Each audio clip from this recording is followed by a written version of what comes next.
Perintah Kaisar Naga. Audiobook, novel silat. Episode 427. Yang Mulia Pangeran ke-10 memandang semua orang dengan senyum di wajahnya, seolah-olah dia tidak memiliki dendam dengan semua orang, dan aksinya barusan tidak lebih dari bermain dengan mereka. Arogan. Pada saat ini, Dev Chen dapat memahami bahwa anak ini sangat sombong. Tampaknya Raja Iblis Awan Merah benar, pihak lain pasti ras dewa.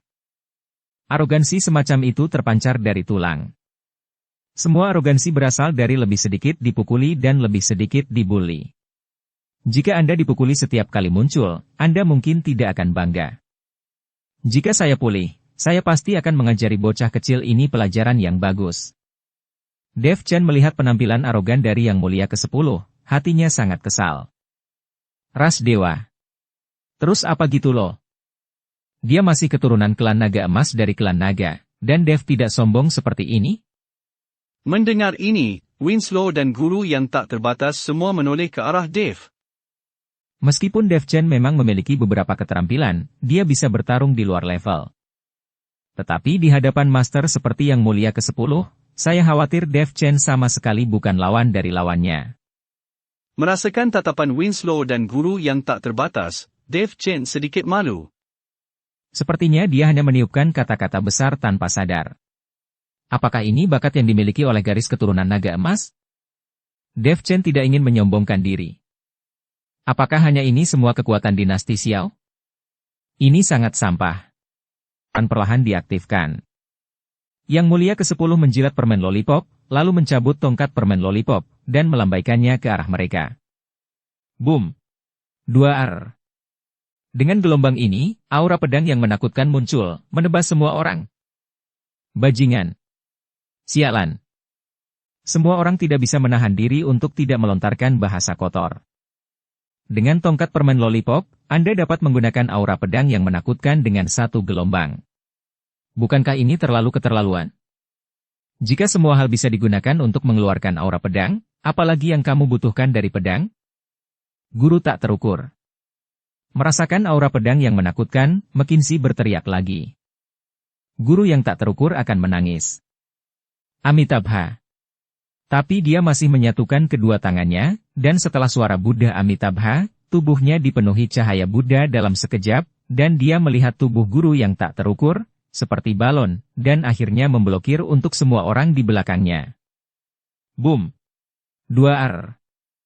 Aura pedang jatuh, dan tubuh guru yang tak terukur terbang mundur puluhan mil secara langsung, dan darah dari mulutnya menyembur ke udara. Kalian semua sangat sampah, panggil orang yang biasa kalian panggil Kaisar Xiao. Yang Mulia ke-10 memandang semua orang dengan hina dan berkata. Semua orang terdiam, siapa yang bisa bertarung dari dinasti Xiao? McKinley Xiao adalah yang terbaik dalam bertarung, tapi tidak ada yang tahu di mana McKinley Xiao saat ini. Biksu tua ini adalah yang terbaik di dinasti Xiao. Suara guru yang tak terukur datang, dan kemudian jatuh di depan semua orang. Bahkan jika dia dipukuli hingga seperti ini, guru yang tak terukur bahkan tidak melarikan diri. Yang Mulia Pangeran ke-10 memandang guru yang tak terukur dan tidak bisa menahan diri untuk tidak meludahi tanah dan berkata, Sialan! Kau keledai botak tua adalah yang paling sampah. Jika tidak bisa dibunuh atau dipermalukan, biksu tua ini akan bertarung denganmu. Bagaimanapun, darah guru yang tak terukur melonjak, dan dia langsung mulai membakar esensi dan darahnya. Semua orang memandang guru yang tak terukur dengan kaget, sepertinya guru yang tak terukur benar-benar bertarung hingga titik darah penghabisan. Dengan pembakaran esensi dan darah, aura di tubuh guru yang tak terukur melonjak dengan panik. Pada saat yang sama, sinar cahaya keemasan keluar dari tubuhnya, seperti ombak laut, terus melonjak. Terlihat guru yang tak terukur melepaskan seutas mutiara Buddha dari dadanya, dan tiba-tiba melemparkannya ke langit. Melukis tanah adalah penjara. Bergemuruh. Mutiara Buddha meroket, membentuk celah, dan kemudian mengarahkannya ke arah Yang Mulia Pangeran ke-10, seolah-olah memenjarakan Yang Mulia ke-10 di dalamnya. Yang Mulia Pangeran ke-10 tampak tenang, hanya melambai lembut dengan telapak tangannya. Boom! Blaar! Celah tersebut hancur dalam sekejap, dan pecahan mutiara Buddha yang tak terhitung jumlahnya jatuh seperti tetesan air hujan satu demi satu. Mutiara Buddha yang rusak itu berubah menjadi sinar cahaya keemasan, dan semuanya jatuh ke dalam tubuh guru yang tak terukur. Saat sinar cahaya keemasan ini jatuh ke dalam tubuh guru yang tak terukur, kulit di tubuh guru yang tak terukur itu berangsur-angsur berubah menjadi keemasan. Seluruh pribadi itu seperti manusia emas yang dicor emas. Pangeran kedua, siapakah guru yang tak terukur ini? Dan apa kekuatan alamnya? Winslow bertanya dengan kaget ketika dia melihat guru yang tak terukur seperti ini. Mereka memiliki sosok yang luar biasa di dinasti Xiao, dan sebagai Perdana Menteri, dia bahkan tidak mengetahuinya. Guru yang tak terukur mengatakan bahwa dia adalah seorang biarawan dari kuil Guntur Yin, tapi saya tidak tahu di mana kuil Guntur Yin berada.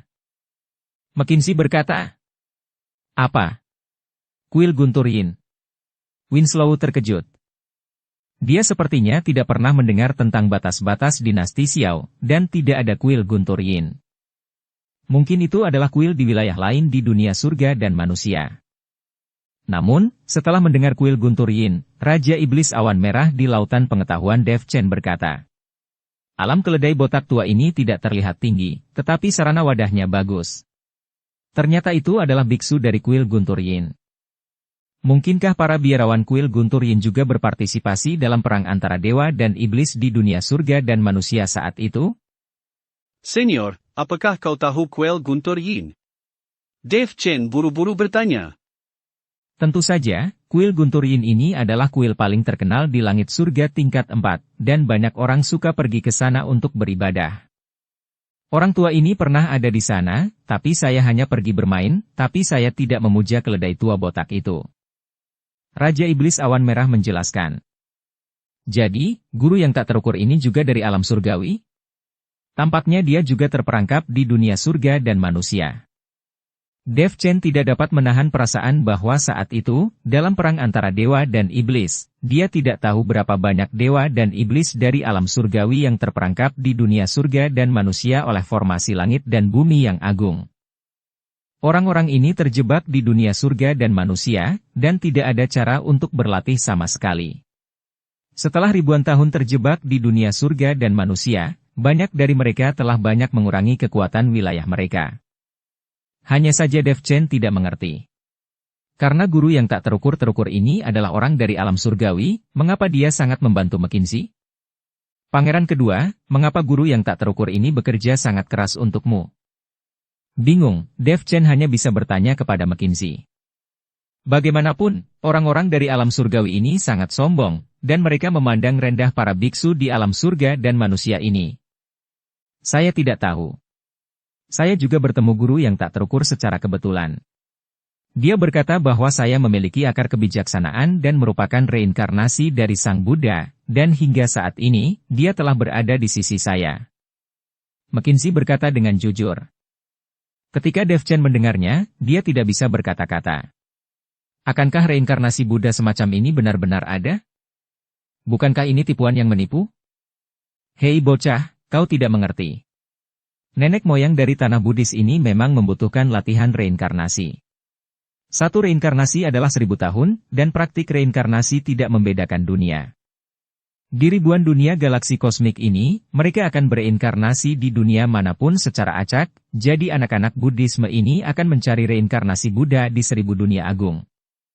Setiap kali mereka menemukannya, mereka akan mati-matian melindunginya sampai tubuh yang bereinkarnasi memiliki ingatan tentang kehidupan yang sebelumnya. Raja Iblis Awan Merah mengikuti dan meriwayatkan. Setelah Dev Chen mendengarkan ini, kulit kepalanya mati rasa untuk sementara waktu. Latihan Buddhis ini terlalu melelahkan. Tidak heran guru yang tak terukur itu tidak peduli jika dia sendiri mati, dan dia tidak melarikan diri. Bahkan sekarang dia masih membakar esensi dan darahnya, dengan putus asa untuk melawan. Yang mulia Pangeran ke-10 memandang guru yang tak terukur seperti itu, menyeringai, lalu menampar kepala guru yang tak terukur dengan keras. Guru yang tak terukur tetap tak bergerak, dengan tangan terlipat, tak bergerak seperti gunung. Bentak. 2R. Dengan tamparan, dia menampar kepala guru yang tak terukur dengan keras. Tubuh guru yang tak terukur bergetar hebat, dan cahaya Buddha yang tak terhitung jumlahnya bergetar dari tubuhnya. Guru yang tak terukur ditampar habis-habisan oleh Yang Mulia ke-10. Meskipun guru yang tak terukur menurunkannya, kondisi ini membuat orang terlihat sedikit canggung. Ini seperti seorang remaja menampar seorang pria tua dengan tamparan, betapa canggungnya melihatnya. Wajah guru yang tak terukur memerah dan tetap tidak bergerak. Yang Mulia tersenyum tipis, wah. Ini sangat menyenangkan. Bentak. Blaar. Tamparan lain ditampar, kali ini masih di kepala botak guru yang tak terukur. Kali ini, guru yang tak terukur itu langsung terlempar keluar, dan cahaya Buddha yang tak terhitung jumlahnya di seluruh tubuh manusia bergetar, menyebar hingga ratusan mil jauhnya seperti riak dalam sekejap. Pada saat ini, guru yang tak terukur melipat kedua tangannya, kecuali ekspresi marah di wajahnya, dia tetap di tempat itu, tidak bergerak. Bahkan jika dia dilempar keluar, dia masih mempertahankan penampilan posisi ibadah yang salah setelah mendarat. Hahaha, keledai botak tua, ini sangat menyenangkan. Yang Mulia Pangeran ke-10 tertawa, lalu menghilang dalam sekejap, dan kemudian muncul di depan guru yang tak terukur lagi.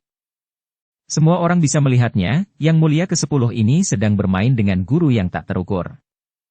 Dia sepenuhnya mampu membunuh guru yang tak terukur dengan tamparan, tapi dia tidak langsung membunuh guru yang tak terukur. Mungkin di seluruh dinasti Xiao, saat ini, hanya guru yang tak terukur yang bisa bermain dengannya untuk sementara waktu. Melihat Yang Mulia Pangeran ke-10 muncul di depan matanya, guru yang tak terukur ingin membuka mulutnya dan memarahi. Jika Anda tidak bisa mengalahkannya, Anda bisa memarahinya dan mengeluarkannya. Tapi dia tidak bisa, sekarang dia tidak bisa menahan aura di tubuhnya, jadi dia hanya bisa menahannya. Pop, pop, pop. Yang Mulia ke-10 memompa ke arah kepala botak guru yang tak terukur satu demi satu. Setiap kali guru yang tak terukur ditarik, dia tidak bisa menahan diri untuk mundur selangkah. Setiap kali dia mundur selangkah, cahaya Buddha akan bergetar keluar dari tubuhnya. Ketika dia ditampar lebih dari belasan kali, kepala guru yang tak terukur mulai berdarah, dan cahaya Sang Buddha meredup. Kau keledai botak tua, kau baru saja dipukuli belasan kali, tidak bisakah kau bertahan lebih lama? Yang Mulia ke-10 mengejek guru yang tak terukur. Cahaya keemasan di tubuh guru yang tak terukur menghilang, darah mengalir dari kepalanya, dan dia menatap tajam ke arah Yang Mulia ke-10 di depannya. Biksu kecil, jika biksu tua ini tidak terperangkap selama ribuan tahun dan kehilangan sebagian besar kekuatannya, aku pasti mengulitimu dan memompa ototmu. Guru yang tak terukur mengutuk Yang Mulia Pangeran ke-10. Jika Anda tidak bisa mengalahkannya, Anda akan dengan senang hati memarahi beberapa patah kata. Semua orang mendengarkan omelan guru yang tak terukur, dan semua orang terdiam untuk sementara waktu. Tampaknya semua orang ini memiliki masalah dalam menyombongkan diri. Keledai botak tua, kekuatanmu tidak bagus, tapi mulutmu cukup keras. Yang Mulia Pangeran ke-10 tersenyum sedikit, lalu menamparnya. Tamparan ini langsung menerbangkan guru yang tak terukur, dan kemudian jatuh dengan keras di depan semua orang. Guru yang tak terukur mengambil seteguk darah, menatap Winslow dan berkata, Perdana Menteri Yu, apakah Anda ada seorang master di dinasti Xiao yang bisa keluar untuk melawan? Biksu tua ini ingin menarik napas dan beristirahat. Ini. Winslow merasa malu untuk sementara waktu. Dinasti Xiao memang memiliki master, tetapi master itu tidak bisa diperintah olehnya. Perdana Menteri Yu, saya mendengar ayah saya mengatakan bahwa master itu berada di bawah kota kekaisaran dinasti Xiao, tapi... McKinney memandang Winslow dan hendak mengatakan sesuatu. Winslow buru-buru berbicara dan memblokirnya, Pangeran, jangan banyak bicara, itu adalah fondasi dinasti Xiao kita. Perdana Menteri Yu, sekarang dinasti Xiao akan segera berakhir. Apakah kau masih harus menyimpannya? Jika itu masalahnya, biksu tua ini akan membawa pangeran kedua dan pergi. Terlepas dari Anda, saya hanya akan melindungi pangeran kedua, bukan dinasti Xiao Anda. Guru yang tak terukur sedikit marah. Dia sudah membakar esensi dan darahnya, dan seluruh orang itu akan dibunuh. Tanpa diduga, Perdana Menteri Yu masih ragu tentang mereka. Guru yang tak terukur, jangan marah. Kami sama sekali tidak bisa memberikan perintah kepada master itu.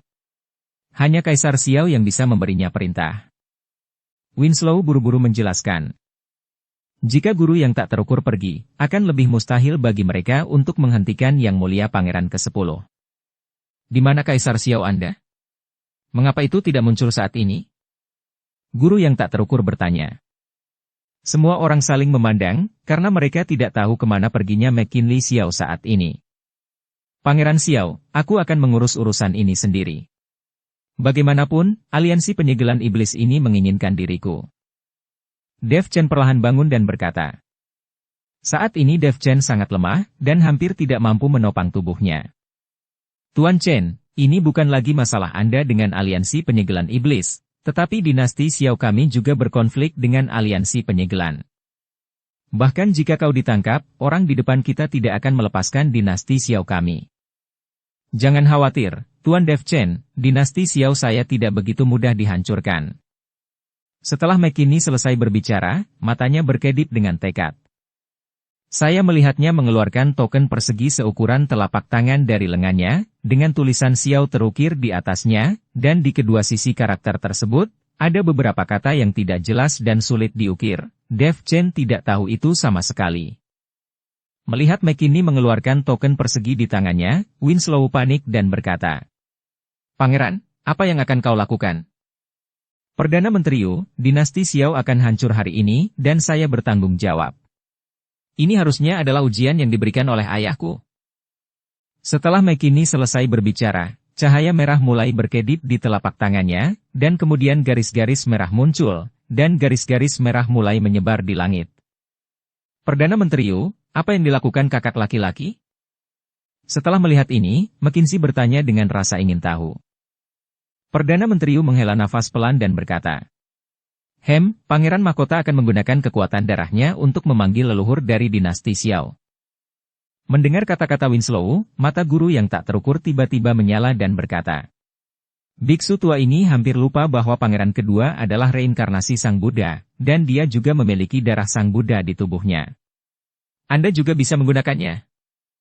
Setelah berbicara, guru yang tak terukur juga mengeluarkan segel Buddha dari pelukannya, lalu menatap McKinsey dan berkata, Pangeran kedua, pinjamkan darahmu.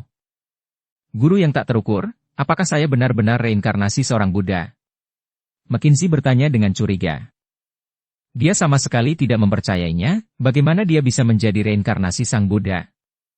Pangeran kedua, jangan bertanya lebih banyak, pinjamkan saja darahmu. Guru yang tak terukur mendesak. Ketika McKinsey melihat ini, dia hanya bisa mengarahkan ujung jarinya, dan setetes darah jatuh ke segel Buddha. Saat darah McKinsey menetes, kehampaan gemetar hebat, dan segera bayangan emas terbang keluar dari segel Buddha. Bayangan itu melipat tangannya, janggut dan alisnya yang seputih salju, mengenakan jubah biksu yang lebar, semacam angin abadi dan aura tulang. Semua orang terkejut melihat bahwa seorang biksu benar-benar dipanggil. Hanya Yang Mulia ke-10 yang melihatnya dengan samar, setenang air, dengan sedikit sarkasme di mata mereka. Namo Amitabha. Setelah bayangan biksu menghela nafas dalam-dalam, cahaya Buddha misterius yang tak terhitung jumlahnya muncul, dan satu persatu cahaya Buddha langsung menuju ke arah Yang Mulia Pangeran ke-10. Yang Mulia Pangeran ke-10 baru saja melambaikan tangannya. Boom! 2 Aura menakutkan menyapu seperti gelombang ombak, menghalangi semua cahaya Buddha. Biksu bayangan itu melangkah maju, dan seberkas cahaya Buddha tiba-tiba muncul di bawah kakinya. Cahaya Sang Buddha seperti tiang raksasa, mendobrak tanah langsung dari kaki Yang Mulia Pangeran ke-10. Yang Mulia Pangeran ke-10 mendengus dingin, dan tiba-tiba menginjak kakinya. Boom! Blaar! Dengan tendangan ini, cahaya Buddha seperti pilar raksasa hancur dan langsung menghilang. Biksu bayangan terus melangkah maju. Setiap kali dia melangkah keluar, bunga teratai putih akan muncul di bawah kakinya. Setelah mengambil 9 langkah, 9 bunga teratai putih muncul di belakang biksu bayangan. 9 bunga teratai putih berkumpul untuk membentuk sangkar teratai yang besar, menuju Yang Mulia ke-10. Sangkar teratai jatuh dari langit, dan cahaya Buddha yang tak berujung melesat dari sangkar teratai. Yang Mulia ke-10 perlahan mengangkat kepalanya, matanya sedikit menyipit, dan akhirnya ada sedikit keseriusan di wajahnya. Tapi dia tidak bergerak, dan membalikkan telapak tangannya, lalu 2 aura putih keluar dari telapak tangannya, langsung menuju sangkar teratai. Boom! 2 Ledakan dahsyat, seperti guntur, membuat telinga semua orang berdengung. Kemudian sangkar teratai hancur, dan pecahan bunga teratai putih yang tak terhitung jumlahnya melesat ke arah seluruh kota kekaisaran. Sebuah area bangunan yang luas runtuh, dan banyak orang dinasti Xiao yang tak terhitung jumlahnya tewas secara tragis di bawah pecahan teratai ini. Pada saat ini, kehidupan manusia seperti semut. Para biksu di alam Mahayana hampir tidak mampu melawan akibat ini, dan para biksu di alam kesengsaraan transendensi bahkan tidak memiliki kemampuan untuk melawan. Guru yang tak terukur memandang Yang Mulia Pangeran ke-10 dengan ekspresi yang sangat serius. Dia tidak menyangka akan menggunakan segel Buddha untuk memanggil cahaya jiwa leluhur Dharma Kuil Guntur Yin, tapi dia tidak bisa berbuat apa-apa kepada Yang Mulia Pangeran ke-10. Dia tidak memiliki cara lain sekarang, segel Buddha ini adalah pilihan terakhir. Jika tidak ada garis keturunan McKinsey, bahkan jika guru yang tak terukur memiliki segel Buddha, tidak akan ada cara untuk memanggil jiwa leluhur Dharma. Anda harus tahu bahwa seluruh agama Buddha memiliki segel Buddha yang tak terhitung jumlahnya, dan mereka hanya memiliki 10 segel Buddha di kuil Guntur Yin. Di antara segel Buddha ini, semuanya memiliki cahaya jiwa leluhur Dharma. Namun, untuk mencegah generasi mendatang memanggil jiwa leluhur Dharma sesuka hati, hanya mereka yang berdarah Buddha yang dapat membuka segel Buddha. Sekarang segel Buddha telah dibuka, tapi tidak ada yang dapat Anda lakukan kepada Yang Mulia Pangeran ke-10 ini, maka tidak ada cara lain. Keledai botak konyol Dharma ini, yang membagi jiwanya menjadi puluhan juta eksemplar dan menyegelnya dalam segel Sang Buddha, benar-benar berpikir bahwa dia tidak terkalahkan di dunia, dan gumpalan jiwa yang tersisa dapat membantu generasi mendatang menjadi tak terkalahkan. Sekarang dia bahkan tidak bisa mengalahkan seorang anak kecil. Ini memalukan. Melihat adegan ini, Raja Iblis Awan Merah tidak bisa menahan diri untuk tidak mencibir. Senior, apakah biksu tua berjanggut abu-abu ini adalah nenek moyang Dharma? Dev bertanya dengan heran. Sekarang dia masih menjadi leluhur dimanapun dia berada, dia telah dipukuli seperti seorang cucu. Raja Iblis Awan Merah berkata. Ini tidak lebih lemah dari kelinci. Dev Chen juga terdiam, sepertinya tidak ada yang bisa menangani anak kecil di depannya. Dia tidak akan pernah menyangka bahwa akan ada sosok yang begitu kuat dan menakutkan di aliansi penyegelan iblis. Kamu keledai botak tua, secercah jiwa bisa membuatku memperhatikannya. Itu tidak mudah, tetapi jika Anda ingin mengandalkan secercah jiwa untuk mengalahkan saya, itu hanya mimpi. Setelah Yang Mulia Pangeran ke-10 selesai berbicara, dia memuntahkan permen lollipop di mulutnya, dan ada pisau ekstra panjang di tangannya dalam sekejap. Pisau panjang ini hampir lebih tinggi dari Yang Mulia ke-10 ini, dan itu sangat murah hati, dan ada beberapa cincin pisau di atasnya yang mengeluarkan suara. Wow! Wus! Yang Mulia ke-10 menebas pisau panjang di tangannya, dan langsung membuat keributan. Pada saat yang sama, kehampaan langsung terkoyak oleh pisau yang terlihat dengan mata telanjang. Ketika bayangan Buddha itu melihat ini, dia melipat kedua tangannya, tubuhnya memancarkan cahaya keemasan, dan dia menyapa pedang itu tanpa bergerak. Bilahnya jatuh, dan dengan suara keras, hantu itu bergetar. Sebelum ada tindakan lain, Yang Mulia ke-10 datang dengan pukulan lain. Cahaya 10.000 Buddha di tubuh bayangan itu menyebar dan perlahan menghilang. Dua serangan pisau menyelesaikan pertempuran. Melihat pemandangan ini, wajah semua orang menjadi murung.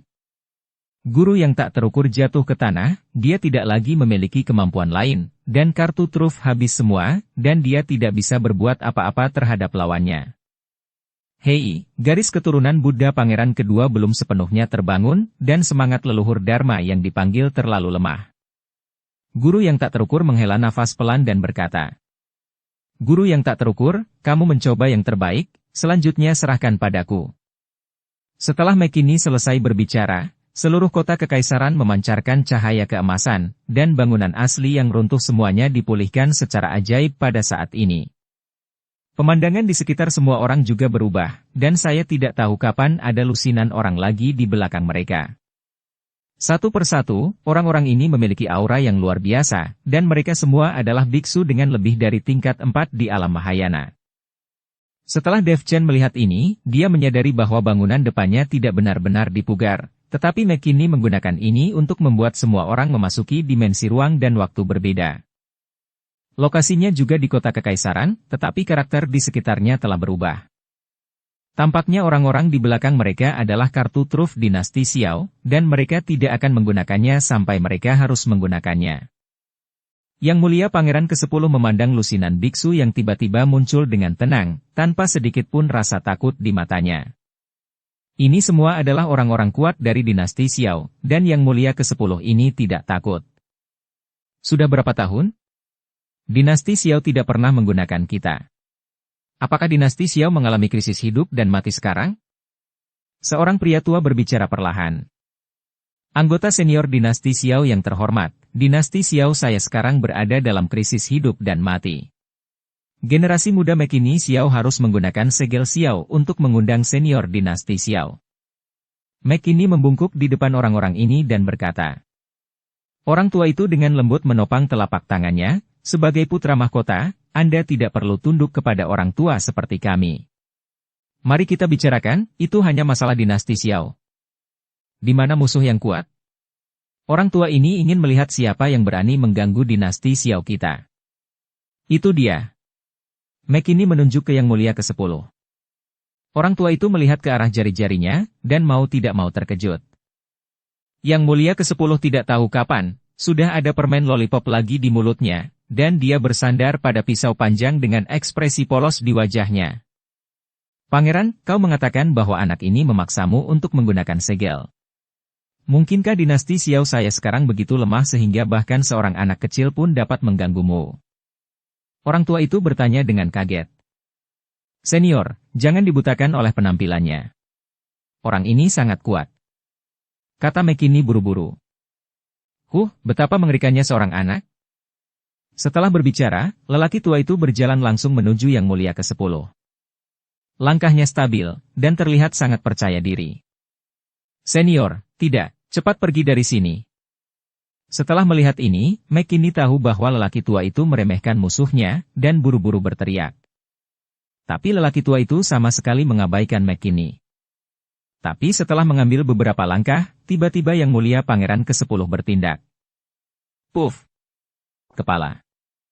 Dengan lambaian pisau panjang, bilahnya melesat seperti kilat. Langkah orang tua itu berhenti, dan kemudian dia berdiri tak bergerak.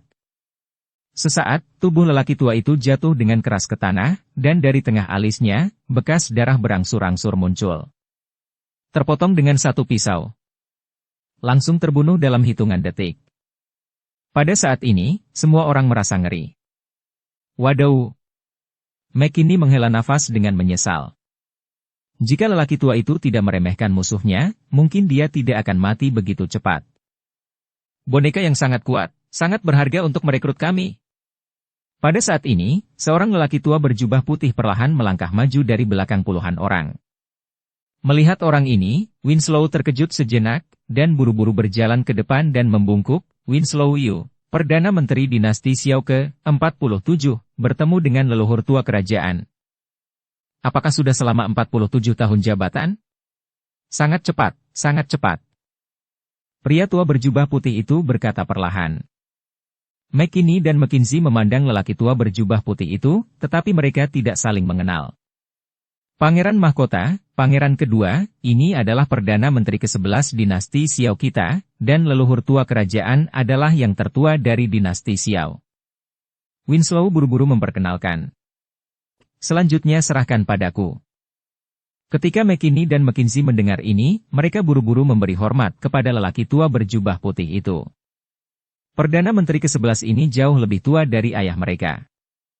Orang-orang ini semua adalah menteri lama dinasti Xiao, para pahlawan. Kedua pangeran tidak harus sopan. Siapa anak dengan pisau itu? Mengapa dia harus menjadi musuh dinasti Xiao kita? Perdana Menteri tua bertanya. Dia dari aliansi penyegelan iblis, dan sekarang aliansi penyegelan iblis telah menyatakan perang dengan dinasti Xiao kita. Mekini menjawab. Aliansi penyegelan iblis? Perdana Menteri tua itu sedikit mengerutkan kening, lalu menggelengkan kepalanya, Saya belum pernah mendengarnya. Perdana Menteri tua, aliansi penyegelan iblis belum lama didirikan. Itu adalah aliansi dari berbagai sekte. Wajar jika kau belum pernah mendengarnya. Winslow menjelaskan. Itu saja, organisasi yang baru saja didirikan telah berani menyatakan perang terhadap dinasti Xiao saya. Tampaknya prestise dinasti Xiao saya hilang. Perdana Menteri tua selesai berbicara, lalu berjalan menuju Yang Mulia Pangeran ke-10, dan perlahan berkata, dinasti Xiao saya telah ada selama ribuan tahun. Bahkan di masa Perang Dewa dan Iblis, dinasti Xiao saya tidak binasa. Keberadaan yang kuat telah bertahan. Aliansi penyegelan iblis macam apa yang masih ingin bermusuhan dengan dinasti Xiaoku? Di luar kendali, di luar kendali. Setelah Perdana Menteri lama mengucapkan dua kata di luar kendali satu demi satu, dia tiba-tiba teringat untuk mengambil langkah. Di belakang Perdana Menteri tua, sebuah patung setinggi 100 kaki muncul, dan dengan munculnya patung itu, gelombang kebenaran bergerak di seluruh kota kekaisaran. Langit dan bumi dihormati, dan saya seorang Taois. Begitu patung itu dibuka, itu mengejutkan dunia. Pada saat ini, Perdana Menteri tua, seperti penguasa surga yang abadi, memiliki pandangan yang menakjubkan dan kebenaran yang luas. Dengan permen lollipop di mulutnya, Yang Mulia ke-10 mencibirkan mulutnya dan berkata, "Saya akhirnya melihat seseorang yang memiliki kekuatan di dinasti Xiao. Yang barusan itu tadi adalah sampah." Meski Yang Mulia Pangeran ke-10 mengakui kekuatan Perdana Menteri lama, dia sama sekali tidak panik. Melihat ekspresi puas Yang Mulia ke-10, Perdana Menteri tua itu melengkungkan tangannya dan berkata, "Mohon saran." Setelah berbicara, tubuh Perdana Menteri tua itu langsung memudar dan menyatu langsung dengan patung pendeta. Kemudian tinjunya seperti gunung menghantam ke arah Yang Mulia ke-10. Dengan lambaian pisau panjang di tangan Yang Mulia ke-10, pisau setinggi 100 kaki muncul, tepat di depan tinjunya. Boom! 2 Pukulan ini menghancurkan bilahnya dalam sekejap, dan sosok Yang Mulia ke-10 juga mundur dengan cepat. Ini cukup menarik. Yang Mulia Pangeran ke-10 tersenyum sedikit. "Kamu juga tidak buruk." Setelah Perdana Menteri tua selesai berbicara, dia meninju Yang Mulia ke-10 lagi. Dan kali ini, Yang Mulia ke-10 benar-benar berinisiatif untuk menghindar, dan tidak mencoba menghadapi serangan itu. Boom! Blaar! Dengan pukulan ini, pukulan itu menghantam tanah dengan keras, dan dalam sekejap sebuah lubang sedalam 100 meter muncul. Melihat Yang Mulia ke-10 berinisiatif untuk menghindar, McKinney dan yang lainnya akhirnya melihat harapan di mata mereka. Karena ini adalah pertama kalinya Yang Mulia ke-10 tidak berani menghadapi serangan itu. Tubuh Yang Mulia Pangeran ke-10 melayang di udara, dan dia melihat ke seberang langit dengan patung pendeta Perdana Menteri tua. Sudah berakhir, orang tua ini akan menderita. Pada saat ini, Raja Iblis Awan Merah tiba-tiba berkata. Dev Chen bertanya dengan bingung, "Senior, jelas Perdana Menteri tua itu berada di atas angin, bagaimana dia bisa menderita kerugian?" Yang Mulia ke-10 dipukuli begitu keras sehingga dia tidak berani melawan dan hanya terus menghindar. Bagaimana Perdana Menteri yang lama bisa menderita? Kamu lupa, bocah kecil ini bukanlah tubuh aslinya. Jika tubuh aslinya datang, bukankah orang tua itu akan menderita? Raja Iblis Awan Merah berkata. Ini tidak lebih lemah dari kelinci. Dev Chen tiba-tiba tercengang, dia sepertinya telah melupakan ini. Bukannya kopinya sudah begitu mengagumkan. Jika aslinya yang datang, Perdana Menteri tua ini sebenarnya belum tentu lawan. Ketika suara Raja Iblis Awan Merah baru saja jatuh, seluruh kehampaan mulai berubah bentuk dan berubah bentuk. Bergemuruh. 2 Disertai dengan semburan suara, di dalam kehampaan, aliran aura yang terus-menerus menghancurkan langit dan bumi mengalir masuk. Merasakan aura ini, wajah semua orang berubah drastis. Karena dalam kehampaan yang berputar, sosok perlahan muncul. Saat sosok ini menjadi semakin jelas, Yang Mulia Pangeran ke-10 di depan mereka tersenyum samar dan perlahan menghilang. Tubuh aslinya ada di sini.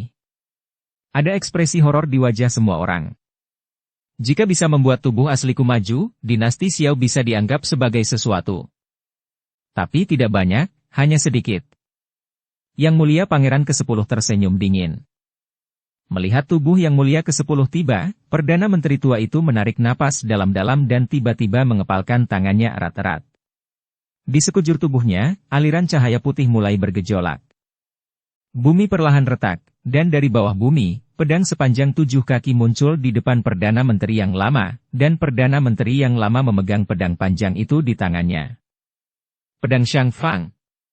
Setelah melihat ini, Winslow buru-buru berseru. Pedang Shang Fang dari dinasti Xiao diturunkan dari generasi ke generasi sejak berdirinya dinasti Xiao. Itu selalu dipegang di tangan Perdana Menteri, untuk menggunakan pedang Shang Fang untuk membunuh raja yang zalim dan menteri pengkhianat, sehingga dinasti Xiao akan bertahan selama ribuan generasi. Karena raja-raja dari segala zaman bijaksana, pedang Shang Fang tidak pernah bergerak. Winslow tahu keberadaan pedang Shang Fang, tapi ini pertama kalinya dia melihatnya. Tanpa diduga, pedang Shang Fang ini telah menjadi senjata ajaib untuk menyelamatkan dinasti Xiao saat ini. Perdana Menteri tua itu mengambil pedang Shang Fang, melangkah maju, dan kemudian melambaikan pedangnya. Pedang ini luar biasa. Pedang Shang Fang, sangat kuat. Cahaya pedang yang perkasa, seperti Mustang yang berlari kencang, melonjak menuju Yang Mulia ke-10. Langit dan bumi berubah warna, matahari dan bulan tidak memiliki cahaya. Yang Mulia ke-10 menyipitkan matanya sedikit, dan dia melangkah keluar dengan satu langkah, dan pisau panjang di tangannya tiba-tiba terayun ke bawah. Pada saat ini, Yang Mulia Pangeran ke-10 tidak lagi memiliki ekspresi jijik di wajahnya. Boom! Blaar! Patung pendeta hancur dalam sekejap, berubah menjadi bongkahan yang tak terhitung jumlahnya dan menghilang tanpa jejak. Tubuh Perdana Menteri tua itu mundur lagi dan lagi, setiap langkah dari jarak 100 meter. Sebelum tubuh Perdana Menteri tua itu stabil, pisau panjang di tangan Yang Mulia ke-10 menebas lagi. Boom! 2 Pedang Shang Fang di tangan Perdana Menteri tua melambai dengan keras, dan kecemerlangan yang menyilaukan melintas. Ketika bilah dan pedang bertabrakan, seluruh kota kekaisaran berubah menjadi puing-puing. Tubuh Yang Mulia langsung mental sejauh puluhan mil, dan pisau panjang di tangannya berubah menjadi potongan-potongan yang tak terhitung jumlahnya dalam proses mundur. Pisaunya patah. Ada kejutan di hati semua orang.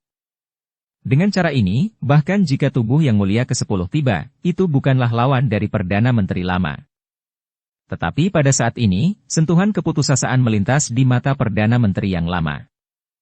Patung itu hancur tiba-tiba, dan tubuh Perdana Menteri tua itu jatuh ke tanah, wajahnya sangat jelek. Melihat pedang Shang Fang di tangannya lagi, retakan muncul satu persatu.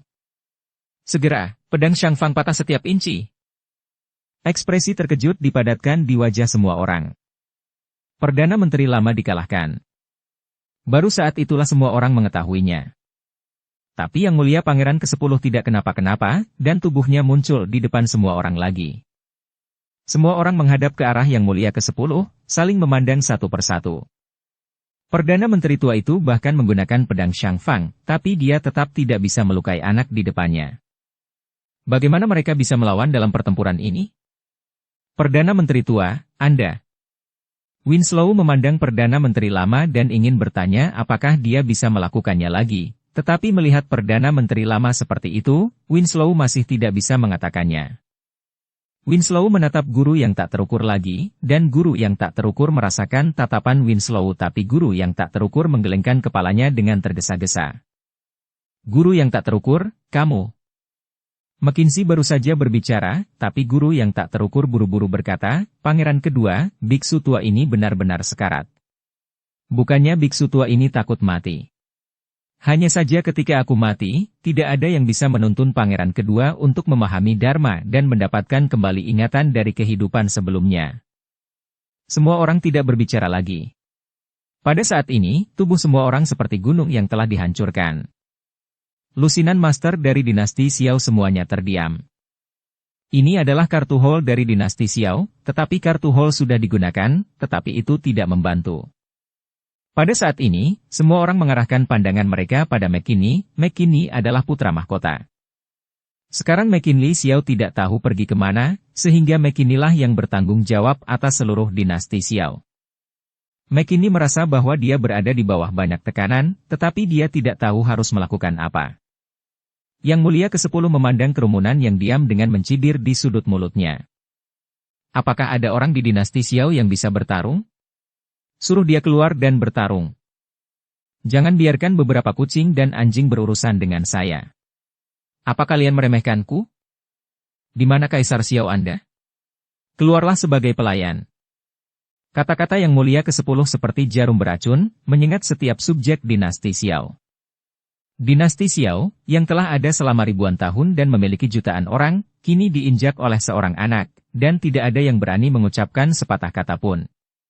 Dewa yang bermartabat dan sombong, yang menganggap segala sesuatu di dunia sebagai semut, mengapa dia datang ke dunia surga dan manusia kecil untuk berpura-pura hebat? Apakah ini berarti dewa telah menurun dan hanya dapat menemukan beberapa dunia tingkat rendah untuk berpura-pura menjadi hebat? Sebuah suara perlahan terdengar dari reruntuhan di sekitarnya, diikuti oleh suara puing-puing. Seorang pria dengan baju compang-camping, menyerupai pengemis, berdiri tenang. Orang ini semua ditutupi dengan pakaian yang ditambal, rambutnya acak-acakan dan kering, dan ada banyak debu di atasnya, menutupi sebagian besar wajahnya. Sambil memegang tongkat kayu yang agak melengkung di tangannya, menopang tubuhnya, dia berjalan keluar dari puing-puing. Semua orang melihat pengemis yang datang entah dari mana ini. Tidak ada yang mengenalnya, tapi Dev Chen menatap pengemis itu. Dari kata-kata pengemis itu, dia tahu tentang keberadaan klan dewa, dan sepertinya dia bukan biksu di dunia surga dan manusia. Mungkin dia juga seorang biksu dari alam surgawi yang tertinggal di dunia surga dan manusia akibat perang antara dewa dan iblis dan terperangkap oleh formasi langit dan bumi yang agung. Raja Dewa Tua. Pada saat ini, Perdana Menteri tua itu tiba-tiba tampak terkejut, dan buru-buru berteriak. Mendengar 3 kata Raja Dewa Tua, semua orang di dinasti Xiao terkejut, dan kemudian mereka semua bersujud di depan pengemis itu. Dev Chen sedikit terkejut, dan buru-buru bertanya. Pangeran Xiao, mengapa kamu bersujud saat ini? Tuan Dev Chen tidak tahu apa-apa. Raja Dewa Tua adalah penyelamat dinasti Xiao kami. Sekarang orang-orang di dinasti Xiao masih memiliki pandangan tentang Raja Dewa, dan orang yang diabadikan di dalamnya adalah Raja Dewa Tua. Dalam perang besar antara dewa dan iblis, dinasti Xiao juga mengalami pukulan telak. Untungnya, ada satu orang yang melindungi. Ketika Raja Dewa Tua yang terkenal mengambil tindakan, dia melindungi bagian dari fondasi dinasti Xiao kami, dan baru kemudian dinasti Xiao kami berkembang hingga hari ini. Bersambung ke episode 428. Dukung kami dengan subscribe, follow, like, komen dan share. Terima kasih.